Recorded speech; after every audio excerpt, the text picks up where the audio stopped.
उद्धव और राज ठाकरे ने बुधवार को बीएमसी चुनाव एक साथ लड़ने का ऐलान किया। 20 साल बाद दोनों की पार्टी शिवसेना, उद्धव ठाकरे गुट और मनसे ने चुनावी गठबंधन में हुआ है। इससे पहले 2005 में राज ठाकरे ने शिवसेना से अलग होकर मनसे पार्टी बनाई थी। दोनों ने ज्वाइंट प्रेस कॉन्फ्रेंस करके इसका ऐलान किया। पूरी खबर दे रहे हैं नीलेश।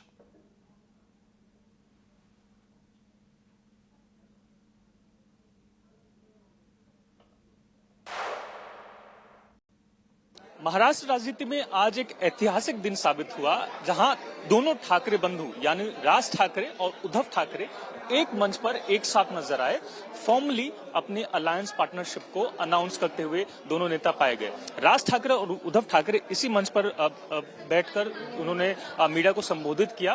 लेकिन इस मंच पर सबसे खास तस्वीर जो रही वो आप यहां पर देख पाएंगे, जहां शिवाजी महाराज के साथ साथ बाबा साहब अम्बेडकर, प्रबोध धनकर ठाकरे, बाला साहब ठाकरे और अन्य जो परिवार के सदस्य हैं उनकी तस्वीर देखते हैं। और दूसरी विशेष तस्वीर आपको इस स्टेज पर देखने मिलेगी, जहां पर दोनों ही पार्टियों के जो चुनाव चिन्ह है वो नजर आए और बीच में रहे बाला साहब ठाकरे। यानी कि साफ तौर पर एक इमोशनल अपील जो वोटर्स हैं उनमें करने के लिए इस तरीके का स्टेज यहां पर सेट किया गया।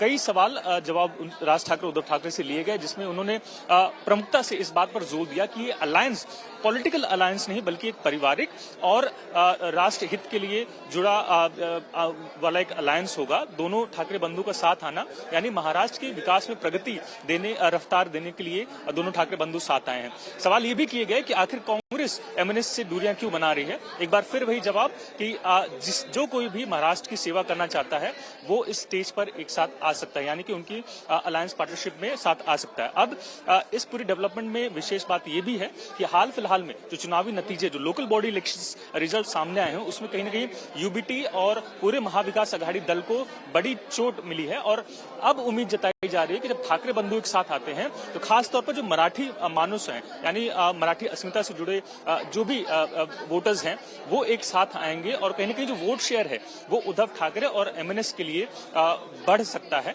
इसी उम्मीद के साथ ये पार्टनरशिप आई है। हालांकि दिन ऐतिहासिक जरूर है, लेकिन ये कितने दिनों तक चलेगा और इसका प्रभाव ग्राउंड जीरो पर कितना पड़ेगा, कितनी वोट संख्या बल कन्वर्ट होंगे, इस पर निगाहें जरूर बरकरार रहेंगी।